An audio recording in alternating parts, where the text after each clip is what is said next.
Hello friends, Shijo വ്ളോഗ്സിൻ്റെ പുതിയൊരു വീഡിയോയിലേക്ക് സ്വാഗതം. ഇന്ന് നമ്മൾ പറയാൻ പോകുന്നത് മാൾട്ടയിൽ വർക്ക് പെർമിറ്റിന് വേണ്ടി, വർക്ക് വിസയ്ക്ക് വേണ്ടി VFS ഡോക്യുമെൻറ്റേഷൻ എന്താണെന്നും അതുപോലെ തന്നെ VFS എന്താണെന്നുള്ള കാര്യമാണ്. ഇതിനു മുന്നേ ഞാനൊരു വീഡിയോ ചെയ്തിരുന്നു, മാൾട്ടയിൽ വർക്ക് വിസയുടെ കംപ്ലീറ്റ് പ്രോസസ്സ്. കൂട്ടുകാർക്ക് ആ വീഡിയോ മിസ്സായിട്ടുണ്ടെന്നുണ്ടെങ്കിൽ ഇതിൻ്റെ ഡിസ്ക്രിപ്ഷൻ ബോക്സിൽ ഞാൻ ലിങ്ക് കൊടുക്കാം, നിങ്ങൾക്ക് അത് യൂസ്ഫുൾ ആയിരിക്കും. ഓക്കെ, നമുക്ക് വീഡിയോയിലേക്ക് കിടക്കാം. ആദ്യം തന്നെ VFS എന്ന് പറഞ്ഞാൽ വിസ ഫെസിലിറ്റേഷൻ സർവീസ് എന്നാണ് പറയുന്നത്. ഇതൊരു ഓർഗനൈസേഷനാണ്. നമ്മുടെ ഇന്ത്യയിൽ നമ്മുടെ വിസ പ്രോസസ്സ് ചെയ്യാൻ വേണ്ടിയുള്ള ഒരു ഓർഗനൈസേഷനാണ് VFS. അപ്പോൾ ആദ്യം തന്നെ നമ്മൾ ചെയ്യേണ്ട കാര്യം, നമ്മുടെ എല്ലാ ഡോക്യുമെന്റ്സും നമ്മൾ പ്രിപ്പയർ ചെയ്യണം. അപ്പോൾ ഇത് ചെയ്തിരിക്കുന്ന കൂട്ടുകാർക്കെല്ലാം ഡോക്യുമെന്റേഷൻ എന്താണെന്ന് അറിയാം. എന്നിരുന്നാലും നമ്മൾ ഈ വീഡിയോയിലൂടെ കൂടുതലായിട്ട് ഡീറ്റെയിൽ പറഞ്ഞു തരും, ഒരു മിസ്റ്റേക്സും വരാത്ത രീതിയിൽ. ആദ്യം നമ്മൾ വിസ ആപ്ലിക്കേഷൻ ഫോം റെഡിയാക്കുക. അതിൽ ഒരു എററും വരാതെ എല്ലാം ക്യാപ്സ് ലെറ്റർ തന്നെ പ്രോപ്പറായിട്ട് നമ്മൾ ഫിൽ ചെയ്യുക. നെക്സ്റ്റ് നമ്മൾ മാൾട്ടയിൽ നിന്നുള്ള കംപ്ലീറ്റ് പേപ്പേഴ്സ് നമ്മൾ കളക്ട് ചെയ്യുക. കംപ്ലീറ്റ് പേപ്പേഴ്സ് എന്ന് പറയുമ്പോൾ നമുക്ക് ഫസ്റ്റ് ഓഫ് ഓൾ വരുന്നത് നമ്മുടെ എംപ്ലോയ്മെൻറ്റ് കോൺട്രാക്റ്റ് വരും. 2 നമുക്ക് പ്രിൻസിപ്പൽ ഇൻ അപ്രൂവൽ ലെറ്റർ. ഇതാണ് വളരെ ഇമ്പോർട്ടൻറ്റ് ഡോക്യുമെൻറ്റ്സ്. അടുത്ത കാര്യം, നമ്മൾ പ്രൂഫ് ഓഫ് അക്കോമഡേഷൻ നമ്മൾ റെഡിയാക്കണം. പ്രൂഫ് ഓഫ് അക്കോമഡേഷൻ എന്ന് പറയുമ്പോൾ നിങ്ങൾക്കറിയാം, റെൻ്റൽ എഗ്രിമെൻറ്റ്, നമ്മുടെ മാൾട്ടയിലുള്ള റെൻ്റൽ എഗ്രിമെൻ്റ് ആണ്. അതുപോലെ തന്നെ ഡിക്ലറേഷൻ ബൈ ലാൻഡ് ലോഡ്. ഈ ഡിക്ലറേഷൻ ബൈ ലാൻഡ് ലോഡ് എന്ന് പറയുന്നത് നേരത്തെ ഒരു ഫോം തന്നെ നമുക്ക് ഫില്ല് ചെയ്തതിൻ്റെ ആവശ്യമുണ്ടായിരുന്നു. പക്ഷേ ഇപ്പോൾ ഐഡൻറ്റിറ്റ നമുക്കൊരു ഈസി മെത്തേഡ് തന്നിട്ടുണ്ട്. നമ്മുടെ പ്രിൻസിപ്പൽ ഇൻ അപ്രൂവൽ ലെറ്റർ വരുന്നതിൻ്റെ ലാസ്റ്റ് പേജിൽ നമുക്ക് still abroad part 2 declaration by landlord എന്നൊരു ആപ്ലിക്കേഷൻ ഫോം ഉണ്ടാവും. അപ്പോൾ നമുക്ക് വളരെ ഈസി മെത്തേഡാണ്. നമ്മൾ ആ ഒരു പേപ്പർ ലാൻഡ് ലോഡിനെ കൊണ്ട് സൈൻ ചെയ്യിപ്പിച്ചാൽ മതിയാവും. നെക്സ്റ്റ് നമ്മൾ ചെയ്യേണ്ടത് invitation letter by our employer. Invitation letter by our employer എന്ന് പറയുമ്പോൾ അത് ഒരു ഇൻവിറ്റേഷൻ ലെറ്ററാണ്. അത് നമ്മുടെ എംപ്ലോയർ മാൾട്ട ഹൈ കമ്മീഷന് കൊടുക്കുന്ന ഒരു ലെറ്ററാണ്.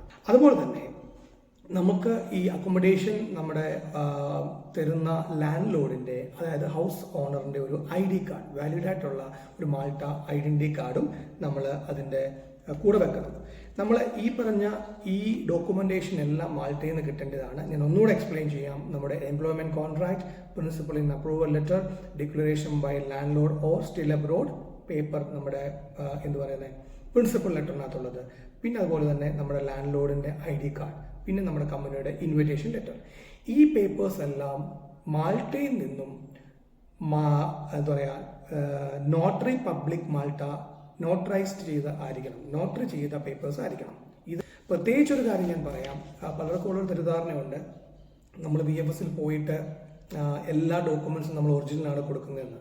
നമ്മൾ അവിടെ പോയിട്ട് നമ്മുടെ പാസ്പോർട്ട് മാത്രമേ ഉള്ളൂ ഒറിജിനൽ സബ്മിറ്റ് ചെയ്യുന്നത്. ബാലൻസ് എല്ലാ ഡോക്യുമെന്റും നമ്മൾ കളർ കോപ്പിയാണ് വെക്കുന്നത്. ഒരിക്കലും നമ്മൾ ബ്ലാക്ക് ആൻഡ് വൈറ്റ് കോപ്പി വെക്കാൻ പാടില്ല. സോ നമുക്ക് ഈ മാൾട്ടയിൽ വരുന്ന ഈ പേപ്പേഴ്സ് എല്ലാം നമുക്ക് ഒറിജിനൽ റിസീവ് ചെയ്താൽ പോലും നമ്മൾ അതിൻ്റെ ഒരു കളർ കോപ്പി എടുത്തതിന് ശേഷം അത് നമ്മൾ VFS സബ്മിറ്റ് ചെയ്താൽ മതി. പിന്നെ അടുത്തൊരു കാര്യം, നമ്മുടെ ഒറിജിനൽ പാസ്പോർട്ട് നമ്മൾ റെഡിയാക്കണം. ഈ റെഡിയാക്കുമ്പോൾ നമ്മുടെ പാസ്പോർട്ടിൻ്റെ വാലിഡിറ്റി ഒന്ന് ചെക്ക് ചെയ്യണം. മിനിമം ഒരു 6 to 1 year, 6 months വേണ്ട, ഒരു 1 year തന്നെ നിങ്ങൾ നോക്കും. ഓക്കെ, അടുത്ത ഒരു കാര്യം നമുക്ക് വേണ്ടിയത് കൺഫേംഡ് ആയിട്ടുള്ള എയർ ടിക്കറ്റ്. നമ്മുടെ നമ്മുടെ അങ്ങോട്ടുള്ള മാൾട്ടയ്ക്കുള്ള എയർ ടിക്കറ്റ് നമ്മൾ എടുക്കണം, ബുക്ക് ചെയ്യാം. ആ ടിക്കറ്റ് ബുക്ക് ചെയ്യുന്നത് ഒറിജിനൽ ടിക്കറ്റ് വേണമെന്നില്ല, ഡെമ്മി ടിക്കറ്റ് എടുത്താൽ മതിയാവും. ബിക്കോസ് നമുക്കറിയില്ല നമുക്ക് അതിനുള്ളിൽ വിസ വരുമോ ഇല്ലയോ. നെക്സ്റ്റ് നമ്മൾ ട്രാവൽ ഹെൽത്ത് ഇൻഷുറൻസിൻ്റെ കാര്യമാണ് പറയാൻ പോകുന്നത്. ആ ഡോക്യുമെൻ്റ് മിനിമം നമുക്കൊരു 30,000 euro, മാൾട്ടയിൽ യൂറോ ആണ് കറൻസി, അറിയാമല്ലോ. അത് മിനിമം ഒരു 120 days വാലിഡിറ്റി ഉണ്ടാവണം. അപ്പോൾ നമുക്ക് PCCയുടെ കാര്യം എല്ലാവരും പറയും, പോലീസ് ക്ലിയറൻസ് സർട്ടിഫിക്കറ്റ്. അത് ആക്ച്വലി മാൻഡേറ്ററി അല്ല. VFSൽ പോകുന്ന സമയത്ത് നമുക്കത് എടുക്കാൻ പറ്റുമെങ്കിൽ കൊണ്ടുപോയാലും വളരെ നല്ല കാര്യമാണ്. നെക്സ്റ്റ് നമ്മൾ പ്രോപ്പറായിട്ടുള്ളൊരു കവർ ലെറ്റർ നമ്മൾ പ്രിപ്പയർ ചെയ്യണം. കവർ ലെറ്റർ എന്ന് പറയുമ്പോൾ നമ്മുടെ ഡീറ്റെയിൽസ് എല്ലാം വെച്ചിട്ടുള്ള ഒരു ഹൈ കമ്മീഷണർ കൊടുക്കുന്ന ലെറ്ററാണ്. എനിക്ക് ഇന്ന സ്ഥലത്ത് ജോബ് കിട്ടിയിട്ടുണ്ട്, ഇന്ന എംപ്ലോയറാണ് എനിക്ക് ജോബ് തന്നേക്കുന്നത്. സോ എനിക്ക് പ്രിൻസിപ്പൽ ലെറ്റർ ഇന്ന ഡേറ്റിൽ കിട്ടി, എനിക്കവിടെ അക്കോമഡേഷൻ റെഡി ആയിട്ടുണ്ട്, ഞാൻ ഇന്ന ഡേറ്റിൽ പോകാൻ ആഗ്രഹിക്കുന്നു, എനിക്കപ്പോൾ ഒരു വിസ തരണം എന്നുള്ളൊരു റിക്വസ്റ്റ് ലെറ്ററാണ്. നിങ്ങൾക്ക് അതിൻ്റെ ഫോർമാറ്റ് ഗൂഗിളൊക്കെ നോക്കിയാൽ കിട്ടും. ഇല്ല, ഓക്കെ. നെക്സ്റ്റ് ഒരു കാര്യം, നമ്മളത് ഇതിനകത്ത് പറയാൻ വിട്ടുപോയൊരു കാര്യമുണ്ട്. അപ്പോൾ VFSൽ നമ്മൾ ഈ ഡോക്യുമെൻറ്റേഷൻ എല്ലാം റെഡി ആക്കിയതിന് ശേഷം VFSൽ നമ്മൾ അപ്പോയിൻമെൻറ്റ് ബുക്ക് ചെയ്യണം. VFSൽ അപ്പോയിൻമെൻറ്റ് ബുക്ക് ചെയ്യാൻ നമുക്കൊരു 250 euros ആണ് ചിലവാകുന്നത്. അത് അപ്രോക്സിമേറ്റ്ലി നമ്മുടെ ഇന്ത്യൻ മണി ഒരു 23,000 ആണ്. അപ്പോൾ നമുക്ക് വേണമെങ്കിൽ ഓൺലൈനായിട്ട് നമുക്കത് ബുക്ക് ചെയ്യാൻ പറ്റും. അത് നിങ്ങൾക്ക് ഓൺലൈനായിട്ട് ചെയ്യാൻ ബുദ്ധിമുട്ടാണെന്നുണ്ടെങ്കിൽ നിങ്ങൾക്ക് ഏതെങ്കിലും ഒരു ഏജൻസിയെ സമീപിക്കാം. അവിടെ അതുപോലെ തന്നെ നമ്മളിതെല്ലാം ചെയ്തുകൊണ്ടിരിക്കുമ്പോൾ തന്നെ VFSൽ നമ്മൾ പോകുന്നതിന് മുന്നേ ചിലപ്പോൾ നമുക്ക് മാൾട്ടയിൽ നമ്മുടെ അക്കോമഡേഷൻ്റെ ഹൗസിംഗ് അതോറിറ്റി അപ്രൂവൽ വരാനുള്ള ചാൻസസ് ഉണ്ട്. അഥവാ നമുക്ക് അപ്രൂവൽ വരാൻ വേണ്ടി ഒരു 10 to 15 days ആണ് എടുക്കുന്നത്. അഥവാ നമുക്ക് ലഭിക്കുവാണെങ്കിൽ നമ്മൾ VFSൽ പോകുമ്പോൾ ആ ഒരു മെയിലിൻ്റെ കളർ കോപ്പിയും കൂടെ വെക്കുവാണെങ്കിൽ വളരെ പ്രയോറിറ്റി കിട്ടാനുള്ള ചാൻസ് ഉണ്ട്, നമുക്ക് വിസ ലഭിക്കാനുള്ള ഒരു ചാൻസസ് ഉണ്ട്. അടുത്തൊരു കാര്യം, നമ്മൾ പോകുമ്പോൾ നമ്മുടെ ഈ VFSൽ നമുക്ക് അപ്പോയിൻമെൻറ്റ് കിട്ടിയ ഒരു പ്രിൻ്റ് ഔട്ട് ഉണ്ടാവും. ആ പ്രിൻ്റ് ഔട്ട് നമുക്ക് എന്ത് ചെയ്യാം, കളർ കോപ്പി നമ്മുടെ ഡോക്യുമെൻറ്റേഷൻ്റെ കൂടെ വെക്കാം. ബിക്കോസ് നമുക്ക് VFSൽ എൻട്രി ചെയ്യണമെങ്കിൽ നമ്മുടെ കയ്യിൽ അപ്പോയിൻമെൻറ്റിൽ എടുത്തിരിക്കുന്ന ആ ഒരു പേപ്പർ ഉണ്ടെങ്കിൽ മാത്രമേ VFS അവർ അലോ ചെയ്യത്തുള്ളൂ. അടുത്തൊരു കാര്യം, നമ്മൾ വളരെ ഇമ്പോർട്ടൻ്റ് ഒരു സെക്ഷനാണ് ഞാൻ പറയാൻ പോകുന്നത്. നമ്മുടെ പ്രോസസ്സിങ് സ്റ്റാർട്ട് ചെയ്യുന്ന സമയത്ത് നമ്മുടെ ഡോക്യുമെൻറ്റേഷൻസ് എന്തൊക്കെ ചെയ്തിട്ടുണ്ട്, ഏതൊക്കെ യൂറോപ്പാസ് CVയിലാണ് മെൻഷൻ ചെയ്തിട്ടുള്ള കാര്യങ്ങൾ, അത് അല്ലാതെ വേറെ ഒരു എക്സ്ട്രാ ഡോക്യുമെൻറ്റും നമ്മൾ ഒരു കാരണവശാലും VFSൽ കൊണ്ടുപോയി സബ്മിറ്റ് ചെയ്യാൻ ശ്രമിക്കരുത്. കാരണം നമ്മൾ ഓൾറെഡി സബ്മിറ്റ് ചെയ്ത നമ്മുടെ യൂറോപ്പാസും അതുപോലെ തന്നെ നമ്മുടെ എല്ലാ ഡോക്യുമെൻറ്റേഷനും ഇത് ഐഡൻറ്റിറ്റിയിൽ പോയിട്ടുണ്ട്. സോ വെരിഫിക്കേഷൻ ചെയ്യുമ്പോൾ എന്തെങ്കിലും ഒരു മിസ്മാച്ച് ഉണ്ടെന്നുണ്ടെങ്കിൽ അതും നമുക്കൊരു നെഗറ്റീവ് ഫീഡ്ബാക്ക് ഉണ്ടാകാനുള്ള ചാൻസസ് ഉണ്ട്. പിന്നെ അതുപോലെ തന്നെ നിങ്ങൾക്ക് ഒരു പാസ്പോർട്ടിൻ്റെ കളർ കോപ്പി എന്ന് പറയുമ്പോൾ നിങ്ങൾ ഓൾറെഡി നിങ്ങളുടെ പാസ്പോർട്ട് ഒറിജിനൽ കൊണ്ടുപോകുന്നുണ്ട്, നിങ്ങളുടെ വാലിഡ് പാസ്പോർട്ട്, അതിൻ്റെ ഒരു ഹോൾ പേജസ് നിങ്ങൾ കളർ കോപ്പിയും കൂടി എടുത്തിട്ട് പോകണം. അതുപോലെ തന്നെ നെക്സ്റ്റ് ഒരു കാര്യം, നമ്മുടെ ബാങ്ക് സ്റ്റേറ്റ്മെൻറ്റ്. ഈ ബാങ്ക് സ്റ്റേറ്റ്മെൻറ്റ് മാൻഡേറ്ററി ആണെന്ന് ചോദിച്ചു കഴിഞ്ഞാൽ നമ്മളൊരു പ്ലസ് പോയിന്റിന് വേണ്ടി ചെയ്യുന്നതാണ്, നമ്മളൊരു ഫെയറിന് വേണ്ടി ചെയ്യുന്നതാണ്. കാരണം നമ്മൾ മാൾട്ടയിൽ ചെയ്യുന്ന ഒരു 3 months നമുക്ക് ടൈം എടുക്കും, നമുക്ക് അവിടുത്തെ ഡോക്യുമെൻറ്റേഷൻ എല്ലാം കഴിഞ്ഞ് നമുക്ക് പ്രോപ്പറായിട്ട് നമ്മുടെ വിസ പെർമിറ്റ് കിട്ടാൻ വേണ്ടി. അപ്പോൾ നമുക്ക് ആ 3 മാസം നമ്മുടെ ചിലവ് എങ്ങനെ നമ്മൾ വഹിക്കും എന്നുള്ളതിൻ്റെ ഒരു കൺഫർമേഷൻ അവർക്ക് VFSന് കൊടുക്കുകയാണെങ്കിൽ, VFS അല്ല ഹൈ കമ്മീഷന് നമ്മൾ കൊടുക്കുകയാണെങ്കിൽ അത് നമുക്ക് വിസ ലഭിക്കാനുള്ള ഒരു ചാൻസസ് ഉണ്ട്. അപ്പോൾ നിങ്ങൾ ഒരുപാട് എമൗണ്ട് ഒന്നും കരുതുന്നില്ല, ഒരു ഇന്ത്യൻ മണി ഒരു 3 ലക്ഷം രൂപ കരുതിയാൽ മതിയാവും. അപ്പോൾ നിങ്ങൾ എന്നാണോ VFSൽ പോകുന്നത് അതിന് ഒരാഴ്ച മുന്നേ നിങ്ങൾ ആ എമൗണ്ട് നിങ്ങളുടെ അക്കൗണ്ടിൽ ഡെപ്പോസിറ്റ് ചെയ്യുക. ആ ഒരു 1 week നിങ്ങൾ എന്ന് VFSൽ പോകുന്നു അതിൻ്റെ തലേ ദിവസം നിങ്ങൾ സ്റ്റേറ്റ്മെൻറ്റ് എടുത്താൽ മതിയാവും. നെക്സ്റ്റ് നമ്മൾ ചെയ്യേണ്ട വേറൊരു ഇമ്പോർട്ടൻ്റ് കാര്യം, നമ്മുടെ ഫോട്ടോ എന്ന് പറയുമ്പോൾ പാസ്പോർട്ട് സൈസ് ഫോട്ടോ നമ്മൾ റീസെൻ്റ് ആയിട്ടുള്ള അടുത്ത ഒരു 1 monthനുള്ളിൽ എടുത്ത ഒരു ഫോട്ടോ ആയിരിക്കണം.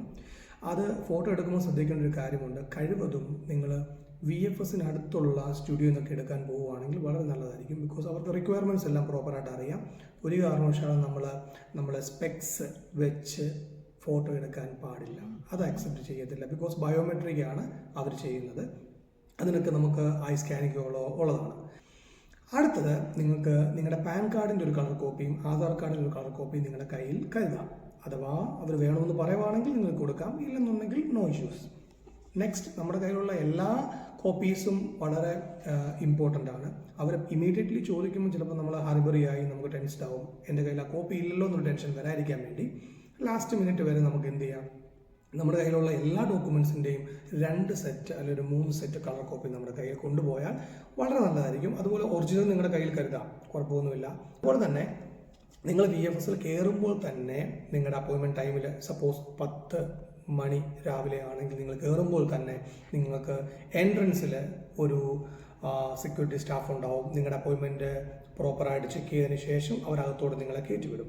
അകത്ത് കയറി കഴിഞ്ഞ് കഴിഞ്ഞാൽ ഒരു സ്റ്റാഫ് അല്ലെങ്കിൽ 2 സ്റ്റാഫ് നിങ്ങളുടെ ഡോക്യുമെൻറ്റേഷൻ വെരിഫൈ ചെയ്യും. നിങ്ങളുടെ ഡോക്യുമെൻറ്റ്സ് എല്ലാം അവരുടെ കയ്യിൽ കൊടുക്കുമ്പോൾ അവരൊരു അറേഞ്ച്മെൻറ്റ് ചെയ്യും. ആ ഡോക്യുമെൻറ്റേഷൻ അറേഞ്ച് ചെയ്യുമ്പം എന്തെങ്കിലും പേപ്പേഴ്സ് മിസ്സിംഗ് ഉണ്ടെങ്കിൽ അവർ അന്നേരം തന്നെ നമ്മോട് പറയും. നമുക്ക് ആ സമയം നമ്മുടെ കയ്യിലുണ്ടെങ്കിൽ അത് എളുപ്പത്തിൽ തന്നെ എന്ത് ചെയ്യാൻ പറ്റും, ആഡ് ചെയ്യാൻ പറ്റും. അപ്പോൾ ആ ഒരു ടെൻഷൻ നമുക്ക് ഉണ്ടാവില്ല. അടുത്തൊരു കാര്യം, എന്തൊക്കെ ഡോക്യുമെൻറ്റ്സ് നമ്മൾ ഇനിയും കൊണ്ടുപോകണം എന്ന് പറഞ്ഞു കഴിഞ്ഞാൽ നമ്മുടെ ബർത്ത് സർട്ടിഫിക്കറ്റ്സും അതുപോലെ തന്നെ നമ്മൾക്ക് മാരേജ് സർട്ടിഫിക്കറ്റ് ഉണ്ടെങ്കിൽ ഇതിൻ്റെ എല്ലാം കളർ കോപ്പി നമ്മൾ എടുക്കുകയാണെങ്കിലും വളരെ നല്ലതായിരിക്കും. നെക്സ്റ്റ് ഒരു കാര്യം, നമ്മൾ നോട്ടറി അറ്റസ്റ്റേഷൻ ചെയ്യുന്ന കാര്യം, degree certificate main degree certificate നമ്മൾ അറ്റസ്റ്റ് ചെയ്യുക, നോട്ടറി അറ്റസ്റ്റ് ചെയ്യുക. അതുപോലെ തന്നെ നമ്മുടെ എക്സ്പീരിയൻസ് ലെറ്റേഴ്സ് ഇപ്പോൾ 2-3 ഉണ്ടെങ്കിൽ അത് നമ്മൾ അറ്റസ്റ്റ് ചെയ്യുക. നെക്സ്റ്റ് ഒരു കാര്യം, നമുക്ക് പ്രോപ്പർ ഒരു ഡ്രസ് കോഡ് ഉണ്ടായിരിക്കണം. നമ്മൾ ഒരു ജോബിന് വേണ്ടിയാണ് മാൾട്ടയിലോട്ട് പോകുന്നത്. അപ്പോൾ VFS ഞാൻ ഓൾറെഡി പറഞ്ഞു, VFS ഒരു ഏജൻസി മാത്രമാണ്, ഒരു ഓർഗനൈസേഷനാണ്. നമുക്ക് വിസ അവരല്ല തരുന്നത്, അവർ മീഡിയേറ്ററാണ്. പക്ഷേ എന്നിരുന്നാൽ പോലും അവരുടെ മുമ്പിൽ നമ്മൾ ചെല്ലുമ്പോൾ വളരെ പ്ലസൻ്റ് ആയിട്ടായിരിക്കണം നമ്മളവിടെ ചെല്ലേണ്ടത്. ഓക്കെ, നെക്സ്റ്റ് നമ്മൾ ഓൾറെഡി നമ്മൾ പറഞ്ഞിരുന്നു VFS അപ്പോയിൻമെൻറ്റിന് വേണ്ടി നമ്മൾ €250 പേ ചെയ്തതാണ് ഓൾറെഡി. അങ്ങനെയാണ് അപ്പോയിൻമെൻറ്റ് എടുത്തത്. അടുത്തത് നമ്മൾ VFSനകത്ത് കൊടുക്കേണ്ട ഒരു വിസ എമൗണ്ട് ഉണ്ട്. വിസ എമൗണ്ട് എന്ന് പറയുമ്പോൾ അതൊരു €150 ആണ്, €150 ആണ്. അത് നമുക്ക് അപ്രോക്സിമേറ്റ്ലി നമ്മുടെ ഒരു ടാക്സും GST എല്ലാം കൂടെ വന്നിട്ട് നമുക്ക് ഒരു 15,000 ഇന്ത്യൻ മണിയാണ് വരുന്നത്. അപ്പോൾ നമ്മൾ ഈ VFSൽ പോകുമ്പോൾ കഴിവതും നമ്മുടെ കയ്യിൽ ഒരു 20,000 ഇന്ത്യൻ മണി കരുതാൻ നോക്കണം. കഴിവതും അവർ ക്യാഷ് മേടിക്കാനുള്ള ചാൻസസ് ഉള്ളൂ. കാർഡോ അല്ലെങ്കിൽ ഗൂഗിൾ പേയോ ഒന്നും അക്സെപ്റ്റ് ചെയ്യത്തില്ല. അതുപോലെ തന്നെ നിങ്ങൾ ഈ ഡോക്യുമെൻറ്റ്സ് എല്ലാം കൊടുത്തതിന് ശേഷം ഒരു സെക്കൻഡ് വെരിഫിക്കേഷനും കൂടെ ഉണ്ടാവും. സെക്കൻഡ് വെരിഫിക്കേഷൻ എന്ന് പറയുമ്പോൾ നമ്മൾ ഫസ്റ്റ് നമ്മുടെ ഡോക്യുമെൻറ്റ്സ് എല്ലാം എൻട്രൻസിൽ കൊടുക്കുന്നു, അവർ ഓക്കെ എന്ന് പറയുന്നു, അകത്ത് പോകുന്നു, നമ്മൾ VFS എമൗണ്ട് വിസ എമൗണ്ട് എല്ലാം അടയ്ക്കുന്നു. നെക്സ്റ്റ് നമ്മൾ വീണ്ടും ഒരു വെരിഫിക്കേഷൻ റൂമിൽ വേണ്ടി ഇരിക്കുന്നു. ആ വെരിഫിക്കേഷൻ റൂമിൽ നമ്മുടെ പേര് വിളിക്കുന്നു, നമ്മൾ കയറി ചെല്ലുന്നു, നമ്മുടെ ഡീറ്റെയിൽസ്, പാസ്പോർട്ട് ഡീറ്റെയിൽസ്, നമ്മുടെ പേര് എല്ലാം അവർ സിസ്റ്റത്തിൽ നമ്മളെ കാണിക്കുന്നു. അവർ പറയും, നമ്മൾ വീണ്ടും വെരിഫൈ ചെയ്യാം. എല്ലാം പ്രോപ്പറായിട്ട് സ്പെല്ലിംഗ് ആണ്, എല്ലാ ഡീറ്റെയിൽസും കറക്റ്റ് ആണെന്നുണ്ടെങ്കിൽ നമുക്ക് ഓക്കെ അപ്രൂവൽ കൊടുക്കാം. അതോടുകൂടി നമ്മളുടെ വിസ VFS സബ്മിഷൻ പ്രൊസീജിയർ കഴിയുകയാണ്. അപ്പോൾ നമ്മൾ ചെയ്യേണ്ട കാര്യം, ഇത് ചെയ്ത് കഴിയുമ്പോൾ നമുക്ക് ബയോമെട്രിക്കും കാര്യങ്ങളൊക്കെ പിന്നീട് മാൾട്ടയിൽ പോയതിന് ശേഷമാണ്. അത് നമ്മുടെ പ്രിൻസിപ്പൽ അപ്രൂവൽ ലെറ്ററിനകത്ത് ഓൾറെഡി മെൻഷൻ ചെയ്തിട്ടുണ്ടാവുക. അതുപോലെ തന്നെ നമ്മൾ ഈ കാര്യങ്ങളെല്ലാം ചെയ്തതിന് ശേഷം നമുക്ക് ഒരു വിസ സ്ലിപ്പ്, അതായത് നമുക്ക് ഒരു റെഫറൻസ് സ്ലിപ്പ് നമുക്ക് VFSൽ നിന്ന് കിട്ടും. ഇതാണ് നമ്മുടെ പാസ്പോർട്ട് ട്രാക്ക് ചെയ്യാൻ വേണ്ടിയുള്ള, അല്ലെങ്കിൽ നമ്മുടെ വിസ ആപ്ലിക്കേഷൻ ഫോം ട്രാക്ക് ചെയ്യാൻ വേണ്ടിയുള്ള ഒരു ട്രാക്കിംഗ് നമ്പർ. അതിൽ ഒരു ട്രാക്കിംഗ് നമ്പർ സ്റ്റാർട്ട് ചെയ്യുന്നത് MFT അല്ലെ NFT എന്നൊരു നമ്പറിൽ സ്റ്റാർട്ട് ചെയ്യും. ഒരു 14 to 15 ഡിജിറ്റ് നമ്പേഴ്സ് ആയിരിക്കും. നിങ്ങൾക്ക് ഒരു 52 അല്ലെങ്കിൽ 30 ഡേയ്സോ 40 ഡേയ്സോ കഴിഞ്ഞതിന് ശേഷം നിങ്ങൾക്ക് എപ്പോൾ വേണമെങ്കിലും നിങ്ങൾക്ക് ഗൂഗിളിൽ VFS ട്രാക്ക് ആപ്ലിക്കേഷൻ എന്നുള്ള ജസ്റ്റ് ചെക്ക് ചെയ്യാം. അങ്ങനെ ഇത് കഴിഞ്ഞതിന് ശേഷം നമ്മൾ നമ്മുടെ വിസ ഇൻ്റർവ്യൂവിന് വേണ്ടി വെയിറ്റ് ചെയ്യണം. വിസ ഇൻ്റർവ്യൂ ഇപ്പോൾ പുതിയ അപ്ഡേറ്റ് പ്രകാരം ഐഡൻറ്റിറ്റ ലൈക്ക് എന്താ പറയുക, സെൻട്രൽ വിസ യൂണിറ്റ് ഒരു 90% ആൾക്കാർക്കും വിസ ഇൻ്റർവ്യൂ നടക്കുന്നുണ്ട്. അപ്പോൾ നിങ്ങൾ എപ്പോഴും നിങ്ങളുടെ VFSൽ സബ്മിറ്റ് ചെയ്തതിന് ശേഷം എപ്പോഴും നിങ്ങളുടെ പേഴ്സണൽ ഇമെയിൽ ID ചെക്ക് ചെയ്തുകൊണ്ടിരിക്കണം. ഒരു 2 ദിവസം മുന്നേ നിങ്ങൾക്ക് മെയിൽ വരും, വിസ ഇൻ്റർവ്യൂ ഇന്ന സോ ആൻഡ് സോ ഡേറ്റിൽ സോ ആൻഡ് സോ ടൈമിൽ ഉണ്ടാകുന്നത്. അപ്പോൾ ഈ വീഡിയോയിൽ നമ്മൾ അതിനെക്കുറിച്ച് പറയുന്നില്ല. അതിൻ്റെ അടുത്ത വീഡിയോ VFS ഇൻ്റർവ്യൂവും എന്താണെന്നും അതിനെക്കുറിച്ചുള്ള ഏതൊക്കെ ക്വസ്റ്റ്യൻസ് ആണ് നമുക്ക് വരാനുള്ള ചാൻസസ് എന്നുള്ളൊരു വീഡിയോ ആയിരിക്കും. അപ്പം ഈ വീഡിയോ നിങ്ങൾക്ക് ഫലപ്രദമായി വിചാരിക്കുന്നു. അപ്പം thanks for watching my video. Bye bye, see you next time.